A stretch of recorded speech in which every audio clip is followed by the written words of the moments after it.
Hello everyone, welcome back to our YouTube channel all about literature. In today's session, we will talk about Unit 7 Cultural Studies. Now let's start today's session. In order to understand cultural studies, firstly we need to know that what is culture and why do literature students need to know about cultural studies. Culture is a set of perspectives shared by a group of people and which is reflected in their actions, relationships, communities and artifacts. Culture क्या है? Culture एक perspectives का set है जो कि group of people share करते हैं और उनके एक्शंस, रिलेशनशिप्स और कम्युनिटीज़ में वो रिफ्लेक्ट होता है। पर्सपेक्टिव्स जो है उसको हम डिस्क्राइब कर सकते हैं या कैटेगराइज कर सकते हैं 4 टाइप्स में। तो सबसे पहले बात आती है परसेप्शन की। परसेप्शन क्या है?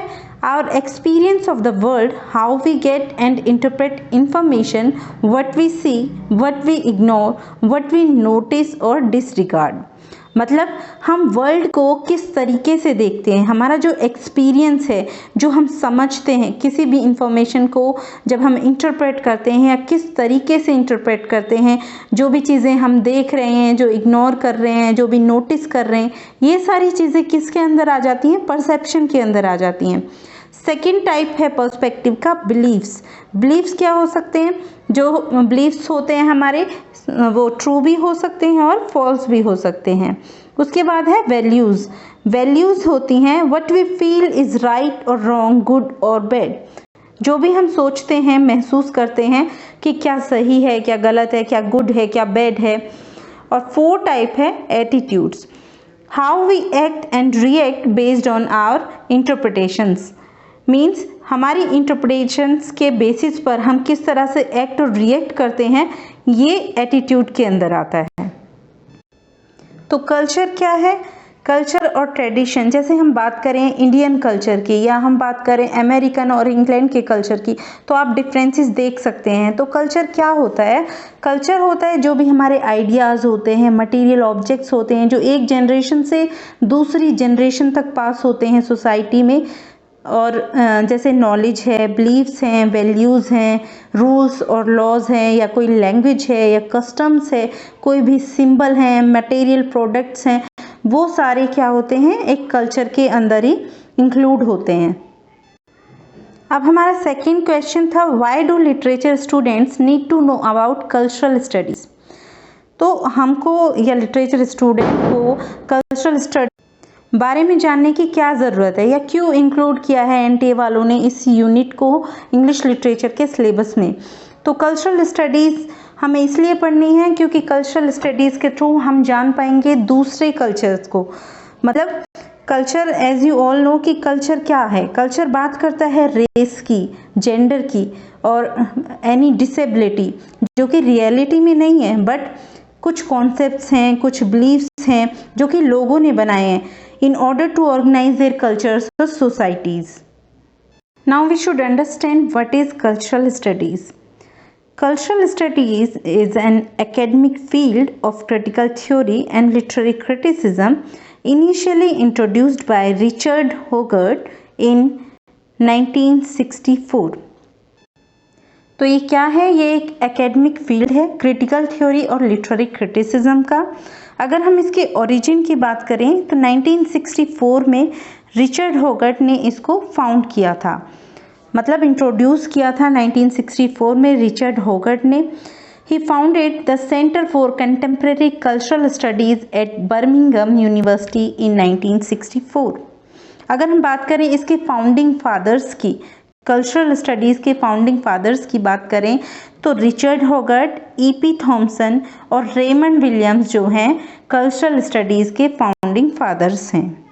Let's talk about types of culture. तो टाइप्स ऑफ कल्चर की जब हम बात करते हैं, सबसे पहले आता है हाई कल्चर। हाई कल्चर क्या है? जो भी कल्चर अपर क्लास फैमिली और एलिट क्लास सोसाइटी की एलिट क्लास जो कल्चर शेयर कर रही है वो आ जाता है हाई कल्चर के अंदर। For example arts, music, ballot, classical music, ये सारी चीज़ें आती है हाई कल्चर में। नेक्स्ट है सब कल्चर। सब कल्चर क्या है? एक ऐसा कल्चर जो कि एक स्मॉल ग्रुप इंजॉय करता है, सोसाइटी का एक स्मॉल ग्रुप जो कल्चर इंजॉय करता है, माइनरी पार्ट्स ऑफ मेजॉरिटी कल्चर, वो आ जाता है हमारा सब कल्चर के अंदर। नेक्स्ट है low culture, culture of common people and the masses.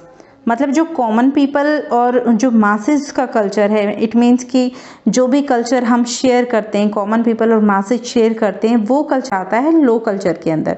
जैसे फास्ट फैशन हो गया, चीप बेवरेजेस हो गए। और लो कल्चर को पॉपुलर कल्चर भी कहा जाता है because it refers to works of art that are associated with the masses, non elites. Yes, हम इसको लो कल्चर और पॉपुलर कल्चर भी कह सकते हैं। नेक्स्ट टाइप है real culture. Real culture refers to actual values, norms and beliefs of a given society.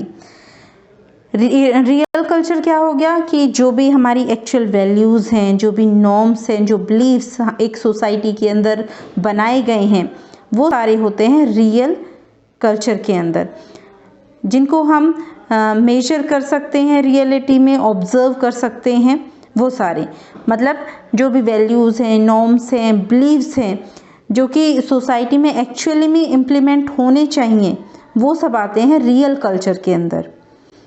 उसके बाद है आइडियल कल्चर। आइडियल कल्चर क्या है? आइडियल कल्चर जो है इसके अंदर आता है कि no one lies, no one cheats और स्टील्स, मतलब कोई भी झूठ नहीं बोलेगा, चोरी नहीं करेगा, और कोई भी सिटीज़न कोई क्राइम नहीं करेगा। ये सारी चीज़ें आ जाती हैं आइडियल कल्चर के अंदर। उसके बाद है मटेरियल कल्चर। मटेरियल कल्चर क्या है? It consist of man made objects, मतलब जो भी चीज़ें इंसान बनाता है, जैसे फर्नीचर हो गया, ऑटोमोबाइल्स हो गए, रोड्स हो गए, ये सारे जो भी ऑब्जेक्ट्स हैं, ये सारे किस कल्चर के अंदर आते हैं? मटेरियल कल्चर के अंदर। इसके बाद आता है non material culture. Non material culture क्या है? जो भी चीज़ें एब्स्ट्रैक्ट थिंग्स हैं, मतलब जो हम फील कर सकते हैं, जैसे इमोशंस, एटीट्यूड्स, आइडियाज़ और बिलीव्स, मतलब ये एब्स्ट्रैक्ट चीज़ें हो गई, तो ये हो गई हमारी non material culture. Now let's take a look on founding works related to cultural studies. तो सबसे पहले as I already told you कि रिचर्ड होगर्ट, रेमंड विलियम्स और E.P. थॉमसन को इनके फाउंडिंग फादर्स माना जाता है। तो इन्हीं के वर्क हैं जो फाउंडिंग वर्क्स माने जाते हैं। सबसे पहले है the uses of literacy. The uses of literacy जो है ये पब्लिश हुआ था 1957 में। रिचर्ड होगर्ट ने इसको लिखा है। नेक्स्ट वर्क है रेमंड विलियम का culture and society. Culture and society 1958 में आया है। और रेमंड विलियम का ही एक और वर्क है the long revolution. The long revolution आया है 1961 में। नेक्स्ट वर्क है E.P. थॉमसन का the making of the English class. The making of the English class जो है फर्स्ट पब्लिश हुआ था 1963 में। Now let's conclude this lecture. Firstly we talked about what is culture. Culture जो है एक सेट ऑफ पर्सपेक्टिव्स है shared by a group of people which is reflected in their actions, relationships and communities etcetera. फिर हमने बात की कि perspective को कैटेगराइज किया जाता है 4 टाइप्स में। First one is perception, second beliefs, third values and fourth attitudes. After that we talked about what is cultural studies. तो कल्चरल स्टडीज़ क्या है? एक एकेडमिक फील्ड है जिसको क्रिटिकल थ्योरी और लिटरेरी क्रिटिसिज्म, जिसके अंदर इनिशियली इंट्रोड्यूस किए थे रिचर्ड होगर्ट ने इन 1964। उसके बाद हमने बात की various types of cultures, for example high culture, low culture, real culture, ideal, material and non material etcetera. After that हमने बात की कि फाउंडिंग फादर्स कौन हैं कल्चरल स्टडीज़ के और फाउंडिंग वर्क्स कौन कौन से हैं। तो Richard Hoggart, Raymond William, E.P. Thompson को फाउंडिंग फादर्स माना जाता है कल्चरल स्टडीज़ का। और इसके जो फाउंडिंग वर्क्स हैं the uses of literacy, culture and society and the long revolution and the making of the English class. तो ये सारी चीज़ें आज के लेक्चर में हमने डिस्कस की। So that's it for today. I hope आपको वीडियो यूजफुल लगी होगी। If you like the video then please like, comment and share and also subscribe our channel for more updates. Thank you so much for watching.